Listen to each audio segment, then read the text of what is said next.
Le Petit Prince d'Antoine de Saint-Exupéry. Lecture de Alessandro Gambino. Le Petit Prince. Chapitre 21. Créer des liens.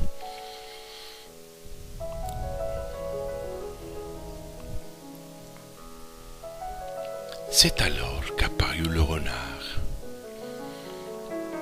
Bonjour, dit le renard. Bonjour, répondit poliment le petit prince, qui se retourna mais ne vit rien.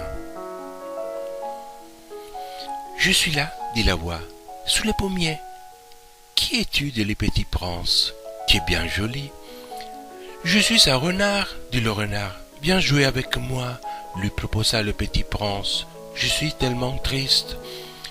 Je ne puis pas jouer avec toi, dit le renard. Je ne suis pas apprivoisé. Ah, pardon, fit le petit prince. Mais après réflexion, il ajouta. Qu'est-ce qui signifie apprivoisé? Tu n'es pas d'ici, dit le renard. Que cherches-tu? Je cherche les hommes, dit le petit prince. Qu'est-ce qui signifie apprivoisé? Les hommes, dit le renard, ils ont des fusils et ils chassent. C'est bien gênant. Ils élèvent aussi des poules. C'est leur seul intérêt. Tu cherches des poules? Non, dit le petit prince. Je cherche des amis. Qu'est-ce que signifie apprivoiser? C'est une chose trop oubliée, dit le renard. Ça signifie créer des liens. Créer des liens? Bien sûr, dit le renard. Tu n'es encore pour moi qu'un petit garçon, tout semblable à 5000 petits garçons. Et je n'ai pas besoin de toi, et tu n'as pas besoin de moi non plus. Et je ne suis pour toi qu'un renard semblable à 5000 renards. Si tu m'apprivoises, nous aurons besoin l'un de l'autre. Mais si tu m'apprivoises, nous aurons besoin l'un de l'autre. Tu seras pour moi unique au monde. Je serai pour toi unique au monde. Je commence à comprendre, dit le petit prince.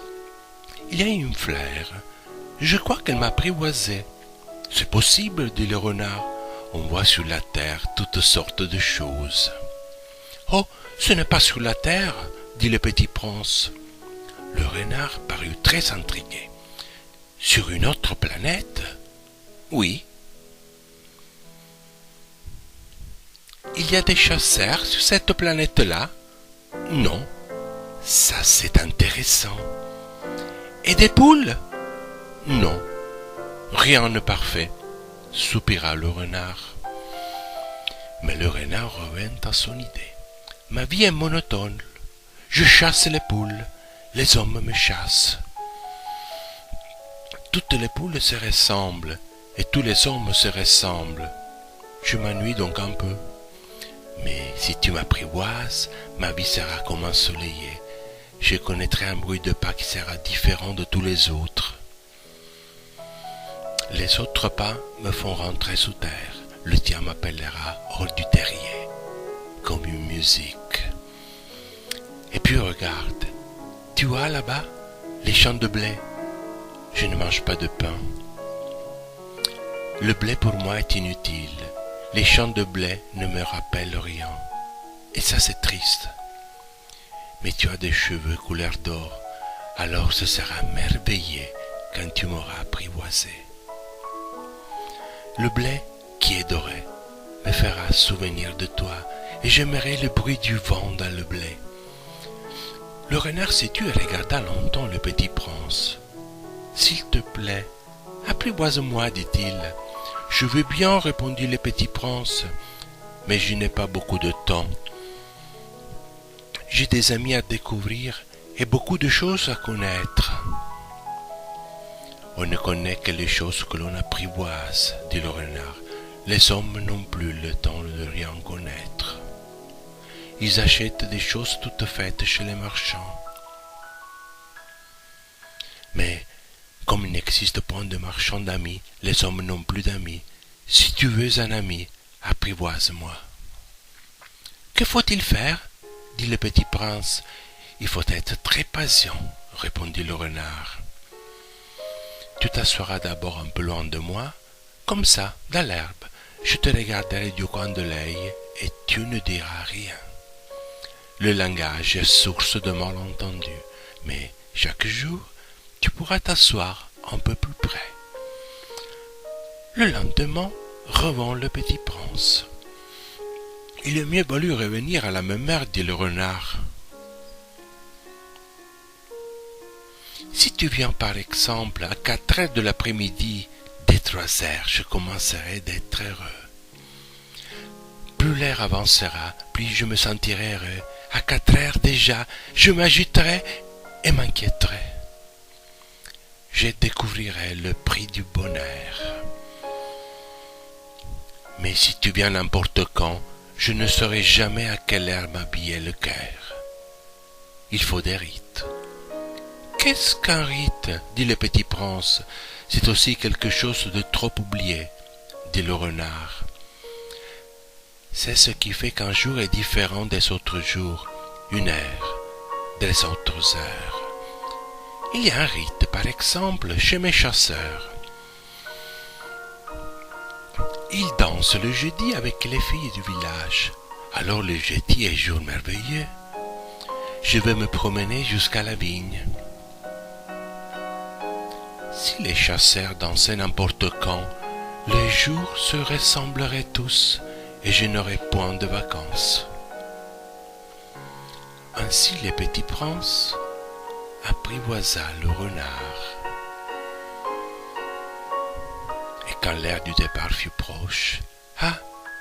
dit le renard, « je pleurerai. »« C'est ta faute, » dit le petit prince, « je ne te souhaitais point de mal, mais tu as voulu que je t'apprivoise. »« Bien sûr, dit le renard, mais tu vas pleurer, » dit le petit prince. « Bien sûr, dit le renard. »« Alors, tu ne gagnes rien. »« J'y gagne, dit le renard, à cause de la couleur du blé. » Puis il ajouta, « Va revoir les roses, tu comprendras que la tienne est unique au monde. Tu reviendras me dire adieu, et je te ferai cadeau d'un secret. » Le petit prince s'en fut revoir les roses. « Vous n'êtes pas du tout semblable à ma rose, vous n'êtes rien encore, leur dit-il. Personne ne vous a apprivoisé, et vous n'avez apprivoisé personne. Vous êtes comme était mon renard, ce n'était qu'un renard semblable à 5000 autres. Mais j'en ai fait mon ami, et il est maintenant unique au monde. » Et les roses étaient bien gênées. « Vous êtes belle, mais vous êtes vide, leur dit-il encore. On ne peut pas mourir pour vous. Bien sûr, ma rose à moi, un passant ordinaire croirait qu'elle vous ressemble. Mais à elle seule, elle est plus importante que vous toutes, puisque c'est elle que j'ai arrosée, puisque c'est elle que j'ai mis sous globe, puisque c'est elle que j'ai abritée par le paravent, puisque c'est elle dont j'ai tué les chenilles, sauf le 2 ou 3 pour les papillons, puisque c'est elle que j'écoutais se plaindre, ou se vanter, ou même quelquefois se taire, puisque c'est ma rose. » Et revint vers le renard. « Adieu, dit-il, adieu, dit le renard. Voici mon secret, il est très simple. On ne voit bien qu'avec le cœur. L'essentiel est invisible pour les yeux.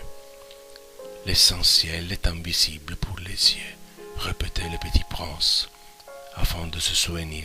C'est le temps que j'ai perdu pour ma rose, fit le petit prince, afin de se souvenir. Les hommes ont oublié cette vérité, dit le renard, mais tu ne dois pas l'oublier. Tu deviens responsable pour toujours de ce que tu as apprivoisé. Tu es responsable de ta rose. Je suis responsable de ma rose, répéta le petit prince. Afin de se souvenir.